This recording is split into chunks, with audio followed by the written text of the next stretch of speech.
সামনের ওই প্লটটাতে আমাদের নতুন অফিস। স্যার একটা চিপস নেন না। আমার শাশুড়ি এখানে? না। মা, মা কোথায় যাচ্ছ? আমার কথা শোনো। মা দাঁড়াও বলছে, আমার কসম।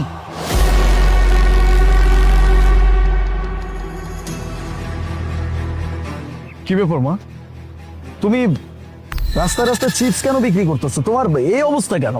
স্যার আপনি আমার বিরক্ত করতেছেন কি লিগা? আর কারে মা কইতাছেন? মা তুমি আমাকে চিনতে পারছো না? আমি তোমার ছেলে, আমি তোমার গর্ভের সন্তান। মা প্লিজ আমাকে একটু বলবা, তুমি তুমি কেন এসব কাজ করতেছো? যেখানে প্রতি মাসে তোমার খরচের জন্য আমি টাকা পাঠাই, তুমি তুমি চিপস কেন বিক্রি করবা?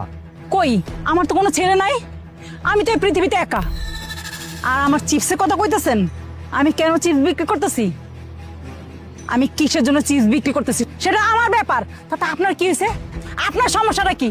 মা আমারও তো একই প্রশ্ন, যে তুমি কেন চিপস বিক্রি করতেছো? আমি প্রতি মাসের 1 তারিখে তোমার জন্য 20,000 টাকা বরাদ্দ করি, আর সেটা আমি তোমার হাতে পৌঁছানোর জন্য ওর হাতে দিয়ে দেই।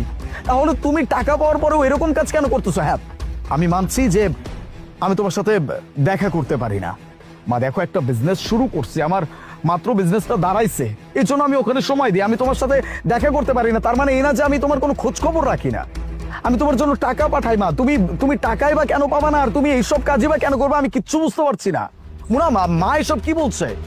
কি করতেছেন? আপনি আমার ছেলে, হ্যাঁ? আপনি যদি আমার ছেলেই হন আর আমার যদি আপনি খরচই দেন, তাহলে আমি এই রাস্তার ভিতরে রোদ্রে পুইরা বৃষ্টিতে ভিজা আমি এই চিপস চানাচুর এগুলি কিসের জন্য বিক্রি করতেছি? শখে শখে বিক্রি করতেছি আমি এগুলি। হালিফ, আমিও না বুঝতে পারছি না যে মা মা মিথ্যে কথা কেন বলছে। তুমি আমাকে যখনই টাকা দাও আমি সাথে সাথে মাকে টাকাটা পাঠিয়ে দিছি, বাট আমি না বুঝলাম না মা কেন মিথ্যা কথা বলতেছে। আর মা আপনার কি হয়েছে? হ্যাঁ, আপনাকে তো আমি প্রতি মাসে টাকা দিই, তাই না? তাহলে আপনি শুধু শুধু কেন রাস্তাঘাটে চিপস বিক্রি করতেছেন, তার উপর ছেলের কাছে আবার আমার নামে মিথ্যা কথা বলতেছেন?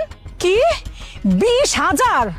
আরে স্যার, আপনার বউরে জিজ্ঞেস করেন, আপনার বউ কখনো 20,000 তো দূরের কথা, আমারে 20টা টাকা দিছে কিনা সেটাই জিজ্ঞেস করেন। আলিফ, বিশ্বাস করো, তুমি আমাকে অ্যাটলিস্ট বিশ্বাস করো। আমি যখনই তুমি আমাকে টাকাটা দিতে সাথে সাথে আমি টাকাটা মার কাছে পাঠিয়ে দিতাম, কারণ আমার মার জন্য অনেক চিন্তা হয়, তার ওষুধ, তার অসুস্থতা সব কিছু নিয়ে। তাহলে তোমার কেন এটা মনে হচ্ছে যে আমি মাকে টাকা দিব না? আর মা প্লিজ, আপনি কেন মিথ্যা কথা বলতেছেন আমার নামে? কেন শুধু শুধু ওর কাছে আমাকে খারাপ বানাচ্ছেন? আরে বাবা, আমি কিচ্ছু বুঝতে পারছি না। তুমি বলতেছো তুমি সত্যি বলতেছো, মা বলে যে সে সত্যি বলতেছে, তাহলে মিথ্যাটা কে বলছে আর সত্যিটাই বা কে